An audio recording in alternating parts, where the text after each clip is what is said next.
Did you know that the U.S. consists of just 4% of the world's population, or that only 14% of the entire world speaks English? While America seems like a very large, diverse country, it's really only a small fraction of the world. So in order to educate our upcoming generations, it's very encouraging if you can send them abroad so they can see other cultures.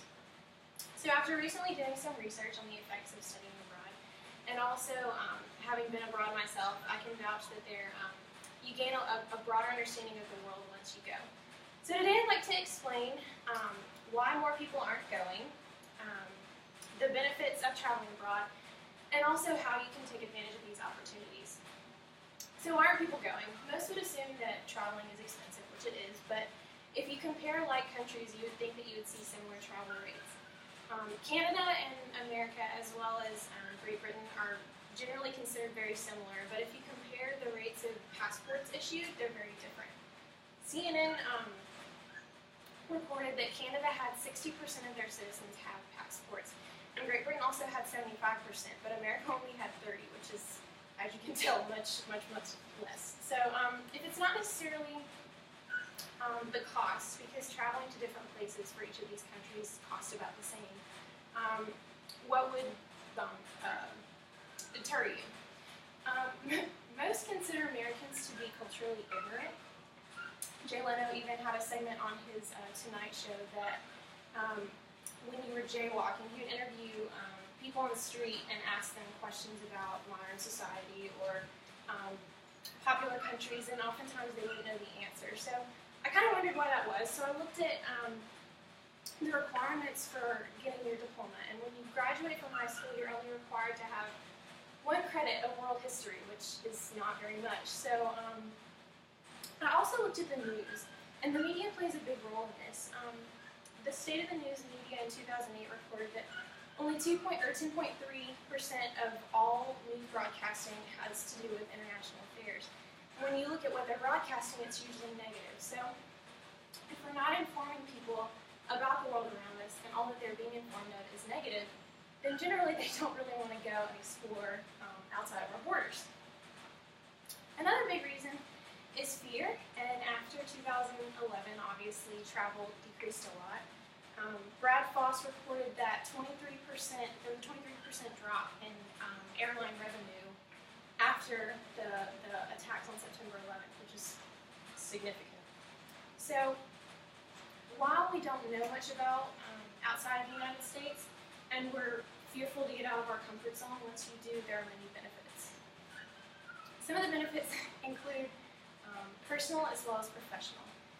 I've heard many times that going outside of the country can be the best experience of your life, and the Institute for International Education of Students wanted to get a measure of this. So they surveyed all of their alumni from 1950 to 1999 and asked them what were the benefits that they thought they got from going abroad, and if they thought that they helped them in the future. And 95% of them said that coming back from this experience, they felt more mature and more self-confident, and also had a broader view of the world.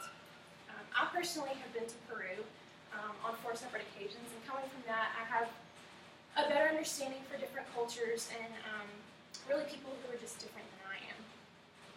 So professionally, the United States is considered the melting pot of the world, which is because you have a lot of ethnicities and a lot of different languages represented within our borders. So whatever career you go into, you're going to come into contact with people who are different than yourself.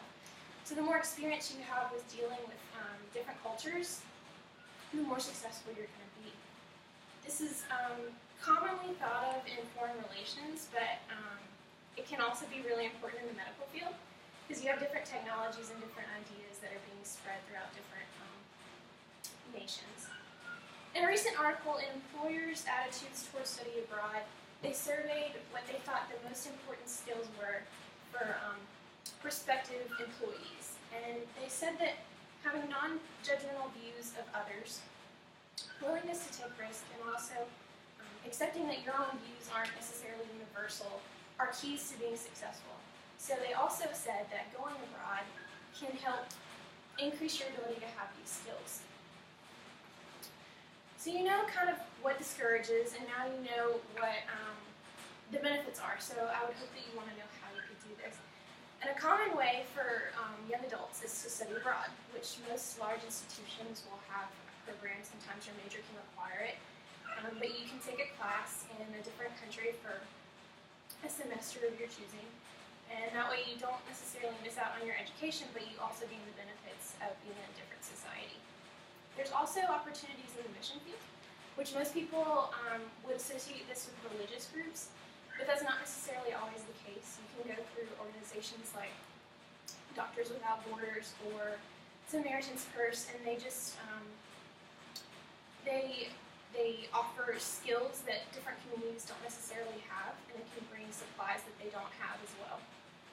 So if you don't want to study, and if you don't want to work, that's fine, because there's another option too. A lot of tour programs offer you like 6 to 8 days where you can go and they'll plan your pretty much the logistics of your traveling and your air ticket and your lodging.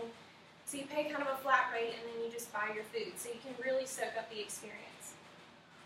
So now you have a better idea of the opportunities to travel abroad, and you have a better idea of the benefits. So I would hope that you would really seek these out. And being more aware of the world around you really helps to be more successful in life. And I would hope that we would encourage generations to come to go abroad so that they can have a better understanding of the world and then be more successful in life.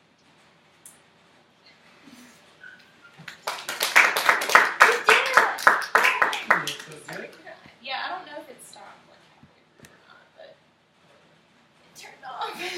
Perhaps. I heard the button click though, so maybe it kept going, it just turned off. I really hope it just kept going and turned off. Well, it's the light screen, so.